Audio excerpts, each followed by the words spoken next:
Hi friends, എല്ലാവർക്കും നമസ്കാരം. അപ്പോൾ ഇന്നൊരു ഞായറാഴ്ചയാണ്. ഞായറാഴ്ച എന്ന് വെച്ചാൽ നമുക്ക് ഭയങ്കര സന്തോഷമുള്ള ദിവസമാണ്. കാരണം ഫുൾ ഫ്രീ ആയിരിക്കും.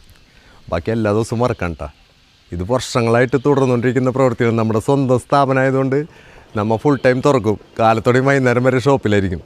പിന്നെ ഞായറാഴ്ച എന്തൊക്കെ പണികൾ ഉണ്ടെങ്കിലും ശരി, കട തുറക്കാറില്ല. അതും വർഷങ്ങളായിട്ട് തുടർന്നുകൊണ്ടിരിക്കുന്ന ഒരു ശീലമാണ്. അപ്പോൾ ഇന്ന് അങ്ങനത്തെ ഒരു ഞായറാഴ്ചയാണ്. അപ്പോൾ ഈ ഞായറാഴ്ചയിലത്തെ നമ്മുടെ വിശേഷങ്ങൾ നമുക്ക് ഒന്ന് കാണാം. എല്ലാവർക്കും സ്വാഗതം. ഓക്കെ. അപ്പോൾ രാവിലെ തന്നെ എനിക്കും ഞായറാഴ്ച കാരണം കരാട്ടെ ക്ലാസ് ഉണ്ടാവും. ഒരു കറക്റ്റ് 7 മണിക്ക് സ്റ്റാർട്ട് ചെയ്യും. അപ്പോൾ ഒരു 5:30 എനിക്ക് റെഡി ആയാല 7 മണിയാകുമ്പോഴേക്കും നമുക്കവിടെ ക്ലാസ്സിലെത്താൻ പറ്റുള്ളൂ. അപ്പോൾ അങ്ങനെ ഇന്നത്തെ കരാട്ടെ ക്ലാസ്സൊക്കെ കഴിഞ്ഞ് നമ്മൾ വീട്ടിൽ വന്ന്, അപ്പോൾ വൈഫ് ഇവിടെ കാത്ത് നിൽക്കുന്നുണ്ടായിരുന്നു. കുളിയൊക്കെ കഴിഞ്ഞ് അമ്പലത്തിലൊക്കെ പോയി വന്ന് ആൾ നമ്മളെ കാത്ത് ഇവിടെ നിൽക്കുന്നുണ്ടായിരുന്നു. പിന്നെ കരാട്ടയ്ക്ക് പോകുമ്പോൾ നമ്മൾ ഇന്ന് പോയത് ഈ 2 വീലറിനാണ് കേട്ടോ, ഈ ബാറ്ററി സ്കൂട്ടറിനാണ്. പിന്നെ മക്കളൊക്കെ ഉണ്ടെങ്കിൽ മക്കൾ രണ്ടുപേരും പ്രാക്ടീസ് ചെയ്യുന്നുണ്ട്. മോനും മോളും എൻ്റെ കൂടെ പ്രാക്ടീസ് ചെയ്യുന്നുണ്ട്. അപ്പോൾ അവരൊക്കെ ഉണ്ടെങ്കിൽ ഞങ്ങൾ നമ്മുടെ കുഞ്ഞി സെൻ കാറിലാണ് പോവാറ്. അപ്പോൾ ഇന്ന് ഈ 2 വീലറിനാണ് പോയി വന്നത്. ക്ലാസ് കഴിഞ്ഞ് വന്ന ഫസ്റ്റത്തെ പണി യൂണിഫോം കഴുകലാണ്. അത് നമ്മൾ മറ്റാരെ ഏൽപ്പിക്കാറില്ല, നമ്മൾ തന്നെ ചെയ്യും. വാഷിംഗ് മെഷീനിൽ യൂണിഫോമൊക്കെ ഇട്ടിട്ട് കുറച്ച് സോപ്പും പൊടിയൊക്കെ ഇട്ട് വെള്ളമൊഴിച്ച് ഒരടിയാണ്. സിമ്പിളായിട്ട് കഴിയുണ്ടാവും, വലിയ പണിയൊന്നുമില്ല. കുറച്ച് സോപ്പും പൊടിയൊക്കെ ഇട്ട് വെള്ളമൊക്കെ ഫില്ല് ചെയ്തതിന് ശേഷം ഓൺ ചെയ്യുക. അടിപൊളിയായിട്ട് അടിച്ചോളും.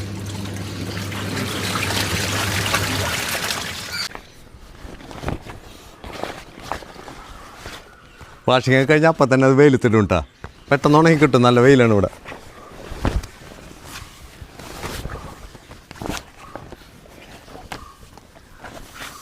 ഓക്കെ, ഇനി പെട്ടെന്ന് കുളിച്ച് ഒന്ന് അമ്പലത്തിൽ പോയി വരും. അതിന് ശേഷം കാണാം. കുളിയൊക്കെ കഴിഞ്ഞിട്ട് കാണാം നമുക്ക്. ഓക്കെ.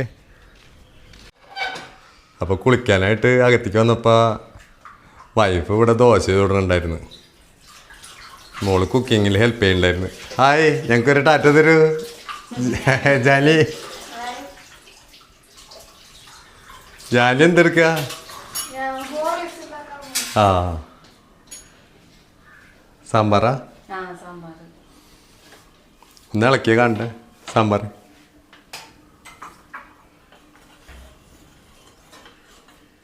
കഷ്ണങ്ങളില്ലേ?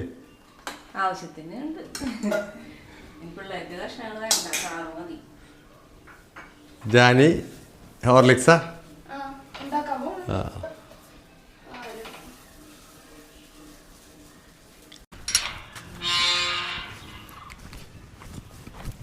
അപ്പോൾ പെട്ടെന്ന് തന്നെ കുളിയൊക്കെ കഴിഞ്ഞ് നേരെ അമ്പലത്തിലേക്കാണ്. നമുക്ക് അമ്പലമൊക്കെ ഒന്ന് കാണാം.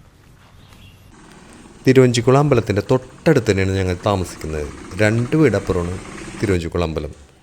അതുകൊണ്ട് തന്നെ അമ്പലത്തിലേക്ക് പോകാനൊക്കെ വളരെ എളുപ്പമാണ്. ചെറിയൊരു ഇടവഴിയുണ്ട്, അതിൽ ഞങ്ങൾ കട്ട് ചെയ്ത് കഴിഞ്ഞാൽ അമ്പലമായി. സെൻട്രൽ ആർക്കിയോളജി വിഭാഗത്തിൻ്റെ നേരിട്ടുള്ള സംരക്ഷണത്തിലാണ് തിരുവഞ്ചിക്കുളം അമ്പലം സ്ഥിതി ചെയ്യുന്നത്. ഇവിടെ 33 ഉപദേവതമാരുണ്ട്. ഏറ്റവും പ്രശസ്തമായ അമ്പലങ്ങളിലൊന്നാണ്, ശിവക്ഷേത്രങ്ങളിലൊന്നാണ് തിരുവഞ്ചിക്കുളം ക്ഷേത്രം. ഒരുപാട് വർഷങ്ങൾ പഴക്കമുണ്ട്. ആ പഴക്കത്തിൻ്റെ ഹിസ്റ്ററിയൊക്കെ അവിടെ ഒരു നോട്ടീസ് ബോർഡിൽ എഴുതി വെച്ചിട്ടുണ്ട്. അതുകൂടാതെ ഗൂഗിളിലും കിട്ടും ഇതിൻ്റെ ഫുൾ ഡീറ്റെയിൽസ്. ഇത് കിഴക്കേനട കേട്ടോ. അടിപൊളിയാണ് കിഴക്കേനട കാണാൻ. അപ്പോൾ കിഴക്കേനടയിൽ കൂടിയും കയറാം, നമുക്ക് പടിഞ്ഞാറ നടയിൽ കൂടിയും കയറാം. പിന്നെ അമ്പലത്തിൻ്റെ ഉള്ളിലേക്ക് കയറുമ്പോൾ കിഴക്കേനടയിൽ കൂടി കയറുന്നതാണ് ഏറ്റവും നല്ലത്. 11-11:15 ആകുമ്പോഴേക്കും ഇവിടെ നട അടയ്ക്കും. അതിന് മുമ്പായിട്ട് തന്നെ വന്ന് തൊഴണം. ഞാൻ ഇന്ന് ഒരുപാട് വൈകി, ഞായറാഴ്ച അല്ലേ. സാധാരണ ദിവസങ്ങളിൽ വരുമ്പോൾ നേരത്തെ വരാറുണ്ട്. ഇന്ന് ഞായറാഴ്ച ആയിരുന്നു. ഒരുപാട് പണികളൊക്കെ ചെയ്ത് വന്നപ്പോൾ ഈ നേരമായി. 5 അടിപൊളി കുളങ്ങളും 4 കിണറുകളുണ്ട് ഈ അമ്പലത്തിൽ. ഇതൊക്കെ ഞാൻ കണ്ട് മനസ്സിലാക്കിയാണ് കേട്ടോ. ഇത് ആധികാരികമായിട്ടുള്ള രേഖകളൊന്നുമല്ല, എങ്കിലും നമ്മൾ കണ്ട് മനസ്സിലാക്കിയ കാര്യങ്ങൾ പറയുന്നത്.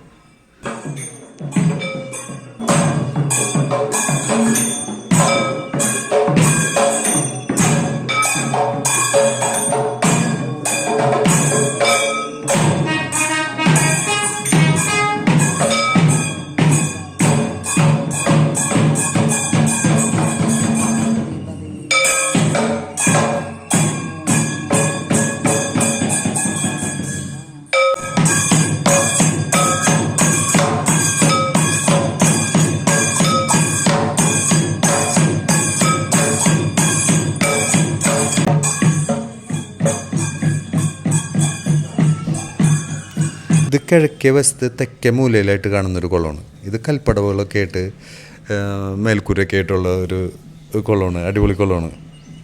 പിന്നെ ഇത് ഭരണിക്കാർ വന്നു കഴിഞ്ഞാൽ വാളും ചിലമ്പൊക്കെ കഴുകാനും അതിനായിട്ടൊക്കെ ഉപയോഗിക്കുന്ന അയ്യപ്പൻ്റെ പടിഞ്ഞാറ സൈഡിലുള്ളൊരു കുളമാണ്. അമ്പലത്തിൽ നിന്ന് തിരിച്ചു വരുമ്പോൾ അവിടുത്തെ നമ്മുടെ ഒരു സുഹൃത്ത് നോക്കിയേ 3 വാച്ച് ശരിയാക്കാൻ തന്നിട്ടുണ്ട്. അപ്പം അതും മേടിച്ചിട്ട് പോന്നു. അപ്പം അങ്ങനെ ഞാൻ വീട്ടിൽ കയറുമ്പോൾ മോള് ടി വിയിൽ നോക്കി ഡാൻസ് പ്രാക്ടീസ് ചെയ്യായിരുന്നു. ഹായ്.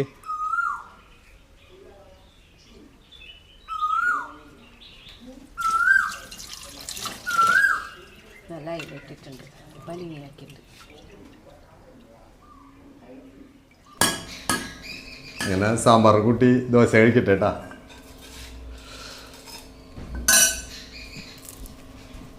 നല്ല സോഫ്റ്റ് ദോശ കേട്ടാ.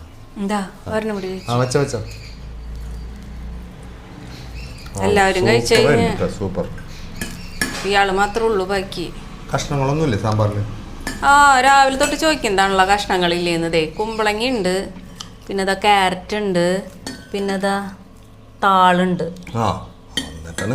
മത്തങ്ങ തീർന്നു. താളൊക്കെ സൂപ്പർ സാധനം ഉണ്ടാ. വെണ്ടയ്ക്ക ഇടണം, വെണ്ടയ്ക്ക കൂടി ഇടണം. മേടിച്ചുണ്ടെന്നാ മതി. ഇടാ ദേ വേഗം കഴിക്ക്, വീട്ടിൽ പോവാ.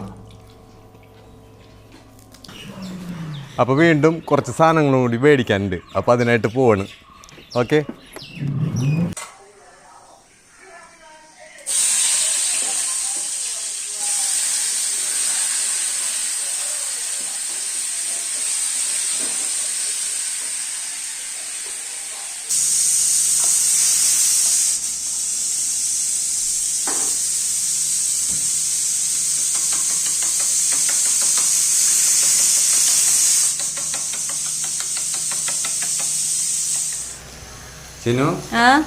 ചോറായില്ലേ?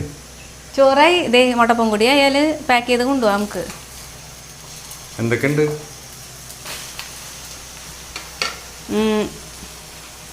ഇതാ അയിലക്കറി,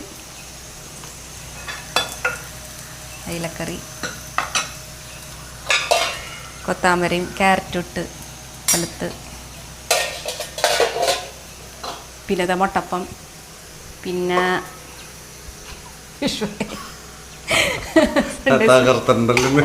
പിന്നെതാ ജ്യൂസ് അടിക്കാൻ മുന്തിരി വെള്ളത്തിലിട്ട് വെച്ചിട്ടുണ്ട്. പിന്നെ ചോറ് ഊറ്റി വെച്ചിട്ടുണ്ട്. അടുക്കള ആകെ മെസ്സുണ്ട് കേട്ടോ. അത് നോക്കണ്ട. ഇത് മറ്റേ നീളൻ. ഇത് ജ്യൂസ് മുന്തിരിയും. ഞായറാഴ്ച നല്ല പണിയാ ഗൈസ്.